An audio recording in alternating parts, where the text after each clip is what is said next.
Two dramatis personae stood out in the inconclusive governorship elections in Anambra State. Firstly were the opposition parties' contenders vying for the seemingly lost seat of the governor of the state. Secondly was the umpire, INEC. After months of planning, campaigns and assurance of free and credible election, the nation witnessed 2 days of elections that resulted in opposition crying foul and INEC alleging sabotage on one hand and success on the other hand. There were so many complaints before the election, and INEC did not look into these complaints. People were complaining of the voters register presented in one ward not being for that ward and so on and so forth. These things were not sorted out. You can see that in some areas, accreditation did not begin until about 1 p.m. If anybody is not even going to vote for you, at least you vote for yourself. So it will be very strange if one doesn't find one's name on the day of election. As a starters, not to talk of, if you can't find the name of the candidate who is contesting, then whose name would you find?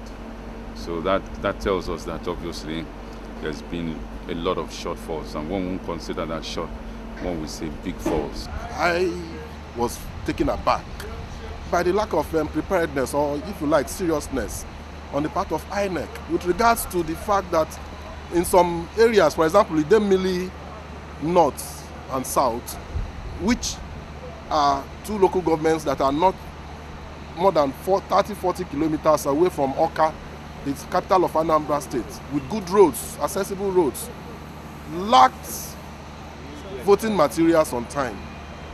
Now that raises a lot of questions. What is exactly going on? These developments, however, throw up key issue of litigations, with all parties trying to check the veracity and credibility of the inconclusive election. We look at the deficiencies and we can say that, well, 50 or 60% deficiency, that means obviously it was a complete mess.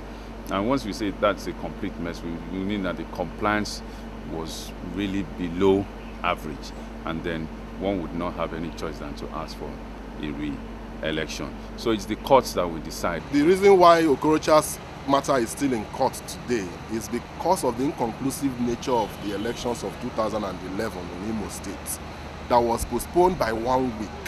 As at the point of postponement, there was the legal calculation that INEC did not have the power to postpone an election beyond a certain period of time. But they did postpone the election. Another issue that arose from that is, does INEC have the power to declare an election as inconclusive? Coming days will see INEC conduct supplementary elections, but much more to come is how to salvage what is left of what was supposed to be a dress rehearsal of the 2015 general election. Joshua Murakinyo, STV News.